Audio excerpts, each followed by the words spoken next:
মই এইটোৱে ক'ব খুজিছোঁ যে আমাৰ যিটো গৰাখহনীয়া খলিয়ামাৰী 2 নং খলিয়ামাৰী গাঁওখন আজিৰ পৰাই 10 বছৰ আগৰ পৰাই মোটামুটি গাঁওখন খান্দাতে মোটামুটি গাঁৱৰ পৰাই প্ৰায় 60-70 ঘৰ গিৰি বৰ্তমান গুচি গ'ল আৰু যিখিনি আছে মানে এইখিনিও মানে সেই ঘৰ অৱস্থাত আহিছে।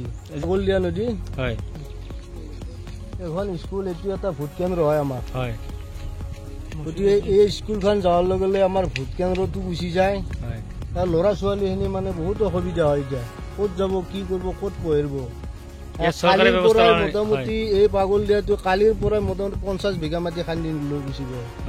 গতিকে মই এই বিষয়ে মাননীয় এই সুমন হৰিপ্ৰিয়া ডাঙৰীক মই অনুৰোধ কৰিলোঁ, গতিকে তেখেতেও যাতে এবাৰ আহি আমাৰ গাঁওখন অলপ চায় আৰু পীযুষ হাজৰিকা ডাঙৰীয়াক মই এইটোৱে অনুৰোধ জনাইছোঁ যে এইটো কাম যাতে সোনকালে আমাৰ ব্যৱস্থা লয় অলপ। গতিকে তাৰ কাৰণে মই অনুৰোধ কৰিছোঁ।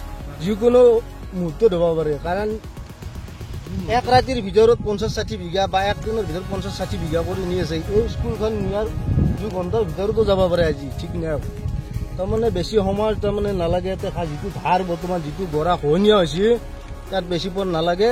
গতিকে কোন মুহূৰ্তত গাঁওখন নিশেষ হৈ যায় এইটো মানে ধৰিবই পৰা হয় না। মানুহে বহুত কান্দা কাটা কৰি মানে গাছ গছনি কাটি আছে, ঘৰ ভাঙি আছে। ইপিনে এইবিলাক চব গাছ গছনি কাটি ঘৰ ভাঙি মানুহ নি আছে। কোনো বৰ্তমান ব্যৱস্থা লোৱা নাই। প্ৰত্যেক বছৰে কৈ আছোঁ, প্ৰত্যেক বছৰে অনুৰোধ কৰি আহিছোঁ যে চৰকাৰে অলপ চালে আমি ভাল পাওঁ। গতিকে এয়াহে ক'ব লগা।